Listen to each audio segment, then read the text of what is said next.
Hello. Let me start by asking you a question. Of all the bosses you've worked for in your life so far, starting from your first boss to your current one, how many would you call a truly great leader? Well, if you're thinking 0, 1, or 2, you're not alone. Because I've asked this question for 12 years now all over the world. Whether it's Rio de Janeiro or Tokyo, Japan, or anywhere in between, whether there are 600 people in the room or just 6, whether they are 60-year-olds or just 30-year-olds, it doesn't matter. The average answer in every room is somewhere between 0 and 2. I ask how many zeros, and a lot of hands go up. I ask how many ones, most hands go up. I ask how many 2s, some hands go up, and very rarely do I find somebody raising their hand when I say how many have had more than 2. So the answer is somewhere between 0 and 2. This is despite the fact that $80 to $90 billion are spent every year on leadership development all over the world, on training, on coaching, on mentoring, and other leadership development activities. $80 to $90 billion, and the answer is 0, 1, or 2? Something's not right, isn't it? Well, in my opinion, there are two main issues. One, we're trying to teach something that cannot be taught. B, we are taking a formulaic approach to teaching something that is more art than science. You know, if this was a typical leadership development program or seminar, before long, the speaker or the facilitator or the trainer, whatever you may want to call them, would put up a formula on the screen that looks something like this. Well, leadership has to do with charisma and personality. After all, you have to have the leadership personality and leadership charisma, otherwise you cannot lead.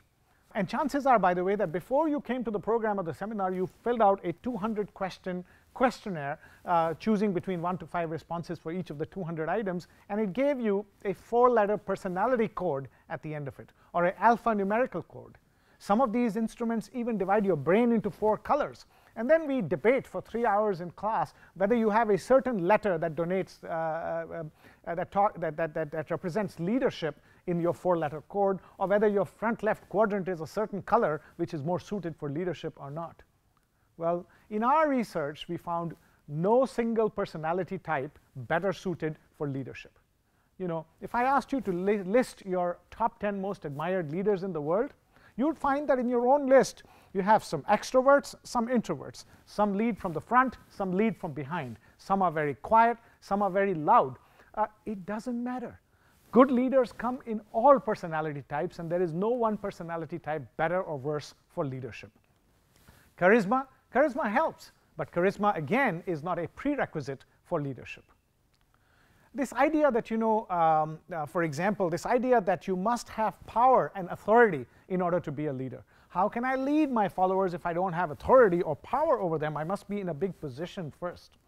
Well, again, I will show you a little bit later, and if you just look at leaders like, say, Gandhi or Nelson Mandela, you will know that they had no position, no power, except in the case of Mandela. In the end, he became president, but for 27 years in prison, he had absolutely no position of authority, but yet he was the leader of his people. Gandhi held no office his entire life, and yet we wish that the people that work for us, and even though we have power to give them bonuses and increments and promotions, we wish the people that worked for us had anywhere near the kind of motivation that Gandhi's followers had. So leadership is not about position power. Leadership is something else. It's not about personality, it's not about charisma. And then they talk about, you know, competency models and skills. There is no company or organization in the world today that doesn't do competency models for leadership. Competency modeling roughly goes something like this. It's based on the premise that the best predictor of future success is successful past behavior. So you look in the rearview mirror and say, what made our leaders successful in the past 10 years? And let's teach that to the people in front of us so that they can be successful in the next 10 years. There's a small problem with this approach. The world today is changing faster than you can say Jack Robinson. How can you look in the rearview mirror and produce yesterday's leaders for tomorrow? We have to move beyond competencies. Competency modeling was great until about 1985 when the world was steady. Today we need a different approach. Then, before long, a typical speaker or trainer on leadership will start telling you stories about great leaders and their best practices. So for example, here comes the 3-hour lecture on Jack Welch, the greatest leader in business. And at the end of the 3-hour lecture, the speaker or the trainer will deduce that Jack's success every single time boiled down to the following 3 or 4-step formula. And you know what's coming after this 3-hour lecture, right? When we've taught you the 3-step formula? Yes, you got that right. We're going to put you in groups of 3 and have you practice the role play. You be Jack, you be John, you be Mary, and now please role play the 3-step formula, and then you'll get to be Jack, and then you get to be Jack. At the end of 45 minutes, all 3 of you will be great leaders like Jack Welch. Well, the last time I checked the dictionary, ladies and gentlemen, copying somebody else's behavior was an act of followership, not leadership. And yet, we hope to make you copycats, but we hope to make you leaders. Even something as intangible as emotional intelligence, right? We've created formulas around it. And there are psychologists who are creating instruments that will measure very accurately, quote unquote, your emotional intelligence. The best neuroscientists today will tell you that we know less than 10% about the way the human brain works. And yet, there are people who claim they can measure something as intangible as emotional intelligence. Unfortunately, ladies and gentlemen, this is not the definition of leadership. If anything, this is the definition of God. If we had all of these qualities, we would be God. So leadership is not a competency model. Leadership is not a personality or psychometric test. Leadership is not about power and authority.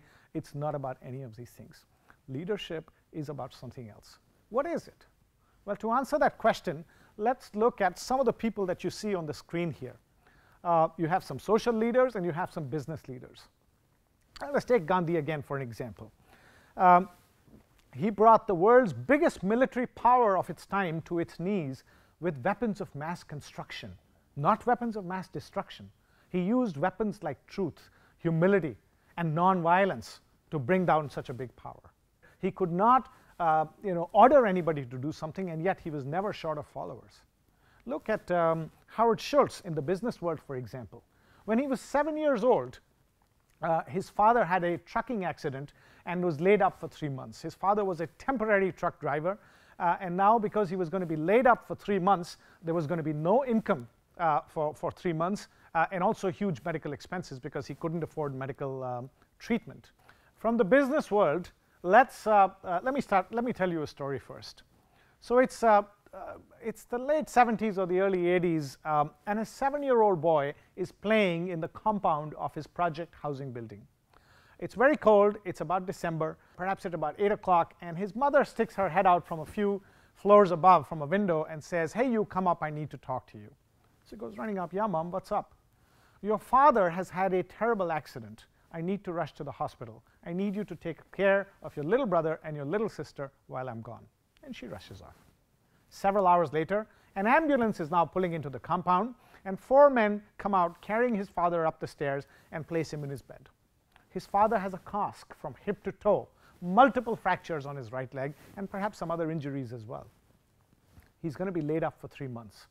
His father is a temporary truck driver, and as a temporary truck driver, he cannot afford medical insurance.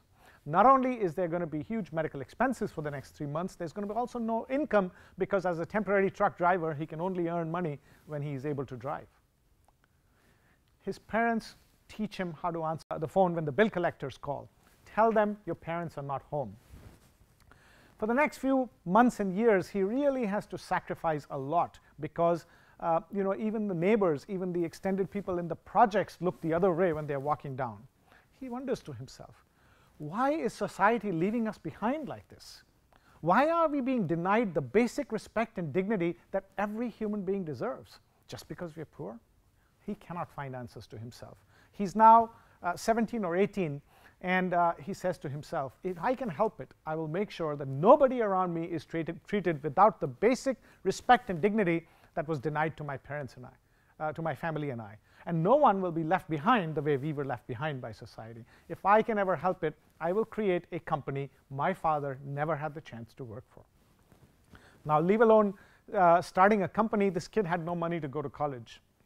Luckily, thanks to being a good football player, he gets into a state college on a football scholarship. He's no genius.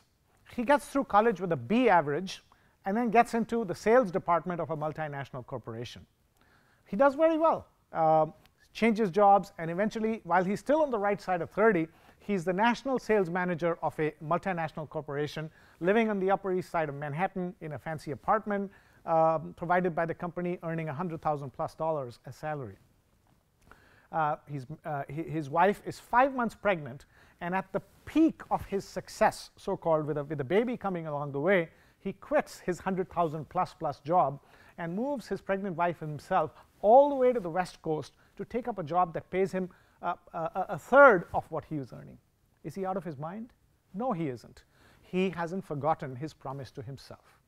Fast forward several years, he's able to buy the tiny little company he was to work for, and with that is born America's first corporation to provide full healthcare benefits even to part-time workers.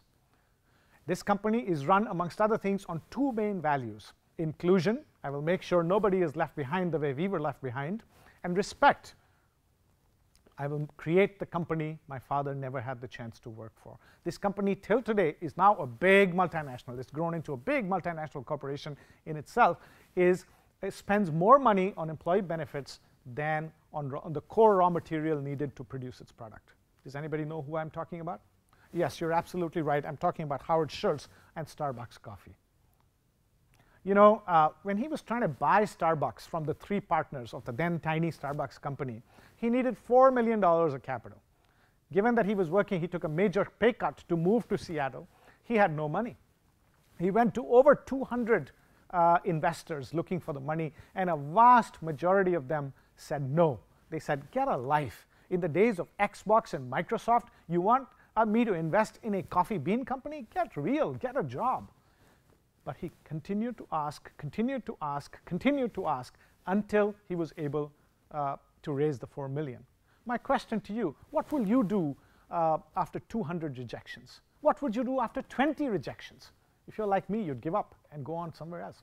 If we can find out how somebody like Gandhi could go on, despite the amount of times he was jailed and tortured, etc., how Howard Schultz could go on asking despite nearly 200 rejections, we will learn a thing or two about leadership. I can tell you one thing for sure. It's not a competency model. It's not a psychometric test. It's not a three-step formula, nor is it a table role play. Leadership is all about something else. So what's common with all these people that you see on the screen? What's common is this: they had a burning desire to create a tomorrow that is better than today for the people around them. So here's a definition of leadership. The first part of leadership is a burning desire to create a better future.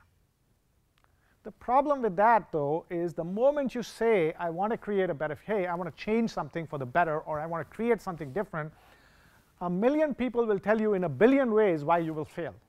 And they will discourage you from doing it. And if you still persist, they're going to resist you in every way they can. Active resistance, passive resistance, all kinds of resistance. So let's get one thing very straight. The moment you say, I have an idea to create or change something, your constant companion from that point onwards is going to be resistance, resistance, and resistance. So what do you need in order to overcome that resistance and keep going? Because the difference between a leader and a non-leader is simply this: a non-leader gives up in the face of resistance. What do you need? Yes, you're absolutely right. You need a whole lot of passion. You need determination. You need tenacity. You need persistence. You need faith. All of the above. If I could take editorial license and combine all those words into one word for a minute, the word I'd like to use is energy. You need to have a tremendous amount of energy in order to stay the course and not give up. So leadership is the art of harnessing human energy towards the creation of a better future. You begin your leadership journey when you close your eyes and imagine a better future. See clearly with your eyes closed. If you're wondering, what do you mean see clearly with your eyes closed? I can't see anything with my eyes closed. Well, get this. All great things are created twice. First in the imagination of the leader with eyes closed, and then in real fact. Yeah? All great things are created twice. First in the imagination of the leader with eyes closed, then in real fact. So it begins when you close your eyes and imagine a better future, and then you've got to find your energy so that you can stay the course despite the resistance, however big that resistance might be. So Now that we've answered what leadership is, if you're not in the business of striving to create a better future, you aren't leading yet. Let's get that very, very clearly. The question now is, how do you find the kind of energy that is needed? And by the way, what you need is a very special kind of energy if you want to be a leader. There's two kinds of energy. There's rational energy and there's emotional energy. And so for example, if I offered you $10 million and said, do exactly as I say, you'll probably do it. That'll energize you. Or if I put a gun at your head and said, run, you'll probably run faster than you've ever run before. The problem is both of these are rational energy examples. What's the problem? It's temporary. What's the problem with rational energy sources? They are finite. The other kind of energy is emotional energy. I don't want to do it for anticipation of gain or for the avoidance of pain. I want to do it because my heart says so, because I feel like it. And researchers have proven without doubt that emotional energy is 4 times more powerful than rational energy. That's the kind of 4x energy, the one that you're going to need for leadership. Okay? So that's the essence of leadership, creating a better future and finding the energy. Now the question is, how do you find that energy? Not just in yourself, but how do you then help other people find the energy? So let's go there first. There are only 2 sources of long-lasting emotional energy and almost limitless emotional energy. And the kind of energy that I'm talking about is very intrinsic, almost spiritual, because you so believe that you want to do something that you get that energy to go. There are 2 sources. The first is clarity of purpose. The moment you become clear why you are in this world, what are you here for, you get energy. You imagine the better future. Imagine that that better future you want to create is already here. That will energize you. Try this for a second. Close your eyes and think about the better future you want to create. Now imagine that that better future is already created. How does that feel? Do you feel the energy? Yes, that's what I'm talking about. And the second is clarity of values. Not only clarity of purpose, you also want clarity of values. This is a set of sort of principles that you will never compromise no matter what. Together, the clarity of purpose tells you where you want to go. The clarity of values tells you how you're going to go about it and how are you going to solve for when there is no clear-cut answer. So the first part of creating long-term success is to find your own energy, and you do that by getting clear about your purpose, the results you want to create, and your values, the principles that will guide you when you're tested. The billion-dollar question, though, is this: how do you find your purpose, and how do you find your values? It's very interesting. In researching for the book, Too Many Bosses, Too Few Leaders, I had the pleasure of meeting some very big bosses all around the world. Government bosses, military bosses, corporate bosses. And it didn't matter how senior or big the bosses were. I asked them all the same question. Sir, ma'am, what's your purpose? Very few of them were able to crisply answer that question. The majority of them, their response went something like this. That's a very deep question. I haven't thought about it. Well, nobody's asked me that before. And I feel like asking them, you manage 50,000 people around the world, and you were waiting for somebody like me to come along to ask you what your purpose was? You call yourself a leader? Well, forget about leadership for a minute. You want to be happy, and you want to feel successful at a personal level, you need to be clear about your purpose and your values. Otherwise, how are you going to feel happiness? How are you going to feel successful? So those are the 2 things that give you the energy. Now the question is, how do you find it? Well, in the case of Gandhi, he was thrown out of a train in South Africa, dressed in a Savile-Row beautiful suit, traveling first class. Why? Because as a person of color, he was not allowed to be in first class. How dare he travel first class? So when he refused to leave, he was thrown out. He then realized how segregated life in South Africa was at that time based on the color of your skin, and decided that, I'm going to spend the rest of my life fighting for equality, fighting for justice. Later on, he changed his purpose to independence for India. But that's when his journey of purpose finding started. A defining moment, he got thrown out of a train. Question: do you need to be thrown out of a train in order to find your purpose? Well, if you're thinking yes, you're not far from being right, because for a large number of people that do find their purpose, it is a defining moment. It is a crisis. They are thrown out of a train. But my question for you is that the only way to find your purpose? What if the train never comes? What if your whole life goes by and you don't get thrown out of a train? You'll never find your purpose. There is a better way. And the better way is deep and honest reflection on these 6 questions. You need to honestly and deeply answer these 6 questions for yourself if you want to get to know your purpose and your values proactively. Don't wait for that train to come. Because if you wait for the train to come and the train never comes, you're going to end up in not a very happy place.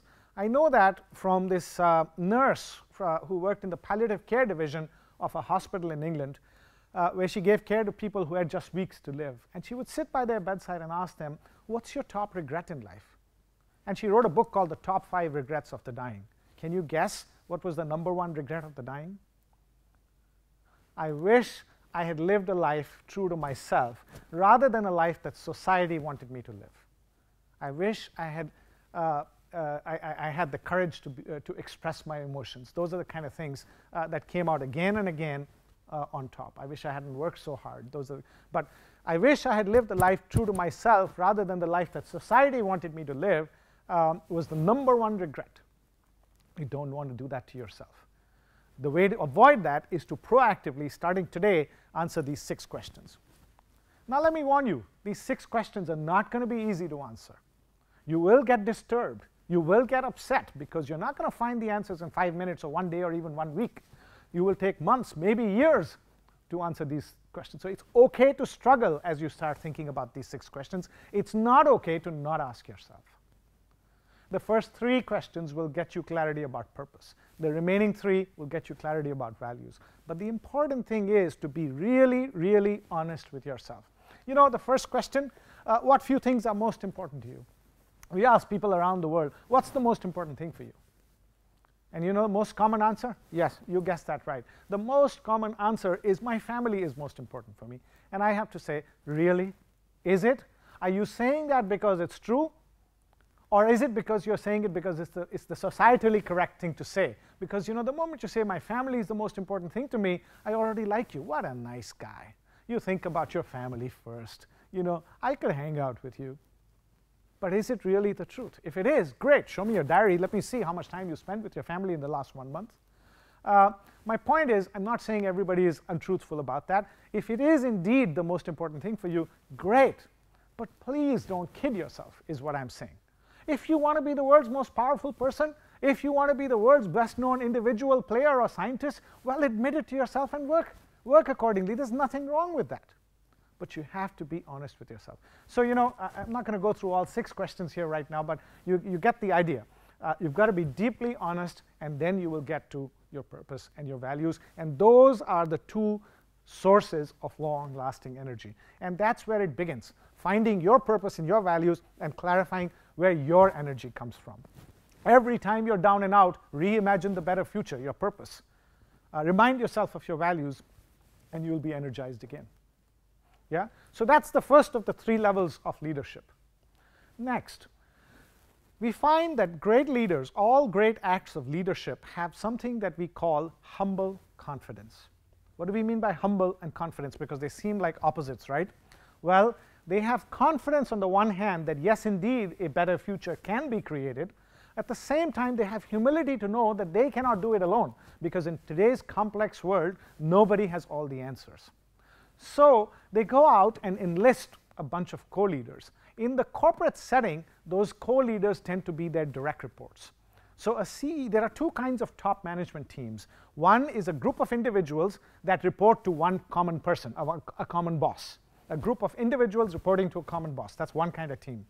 The other kind of team is a group of co-leaders, where the leader invites them on an equal level to lead with them. In other words, come with me on this journey. Let's create that better future together. And I'll leave it to your own imagination to decide what is the difference between the 2 is. Of course, it's shared leadership, but there's a lot more to it than that. The other thing that's common between better future creators, if you will, is that when they get to a enterprise leadership position, and by enterprise leadership I mean simply more than 2 or 3 levels below you, or you have societal ambitions.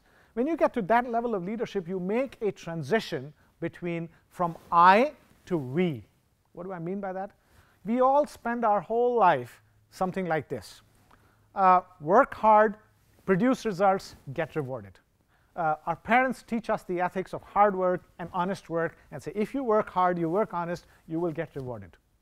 And we use that strategy of success through school, through college, through the early years of our working career, and sure enough, it makes us successful.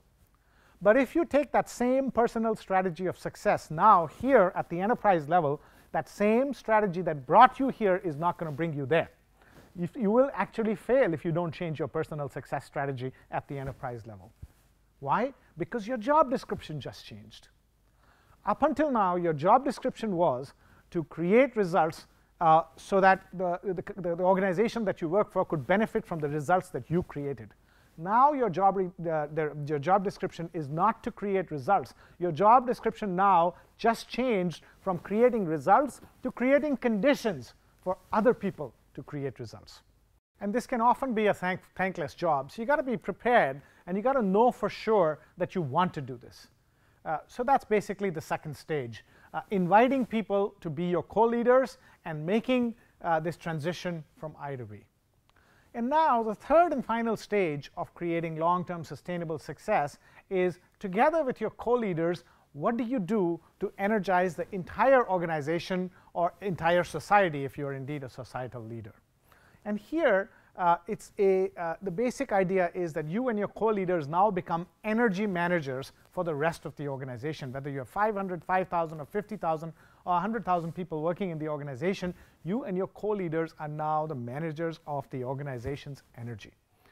If the energy of 100,000 people is harmonized and channeled in one direction seamlessly, the organization is going to achieve its potential. If, on the other hand, if energy is leaking and going in different directions, the organization is not going to achieve its full potential. So the question is, what do you do with your co-leaders in order to maximize the organization's potential by maximizing the organization's energy? So now what if I told you that the senior management team should spend 90% of its time on only 3 activities in order to maximize organizational energy and maximize organizational success, and delegate everything else? I know it sounds a little strange. What about we have to do only 3 things? But from our experience and from our research, we know that those are the 3 things. We call them the 3 pillars of sustainable success or sustainable growth, drive maximum organizational success, and senior management should only focus predominantly on those 3 activities. What are those 3 activities? Well, for ease of memory, we call them the brains, the bones, and the nerves of a business. What is the brain of a business? Well, the brain is the vision and the strategy. Do we still have a compelling vision, mission, and differentiated strategy that all our people fully understand and accept?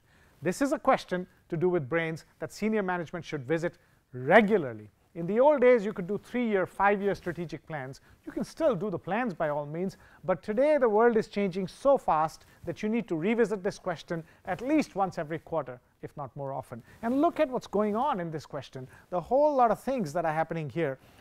If this is not a full-time job, then what is? Second, the bones are basically the people, the processes, the structure. People, process, structure. And finally, nerves is the culture. At the end of the day, if senior management focuses on shaping these 3 pillars proactively and regularly, those are the key words, proactively and regularly, you're going to create an organization that achieves its potential as a high energy organization. Now, how will we know whether the senior management is doing a good job at these 3 things, at shaping the brains, bones, and nerves? Who will be the first people to find out? Yes, you got that right. It will be the rank and file. It will be the employees. So the best way to find out whether senior management is doing the best it can in shaping the brains, bones, and nerves, and therefore maximizing the energy of the organization, is to ask employees. To do that, I want to give you a little cheat sheet, a smart little device which in 10 minutes or less will tell you where you stand in terms of managing the energy of the organization. Here we go. With brains, get employees to rate these 5 statements on a 1 to 5 scale, where 5 says strongly agree, 4 says agree, 3 says neither agree nor disagree, and so on, 1 says strongly disagree. The right answer you want to shoot for is 4 or 5 on each of these 5 statements. For example, do we have a compelling vision? Yes or no? For example, number 4, we have clearly recognizable core capabilities that give us our competitive edge. Companies that do incredibly well know exactly what are the 2 or 3 things that make them win. For example, in the case of Apple, it is the ease of use design of their products and the speed with which they innovate. Every single employee at Apple knows that those are the 2 things that make the company tick. That's their advantage. And the whole company is geared towards maximizing that advantage. A low score on number 4 will tell you that your people don't know what those 2 are for your organization. Similarly, for bones, here are the 5 items. And what you need to do again is get to a minimum of a 4 or a 5. Do we have the right people? Do we have the right processes? Do we have the right organization structure? Take number 2, for example. Our supporting systems and structures, for example, the performance management system, the promotion system, do these systems encourage desired performance?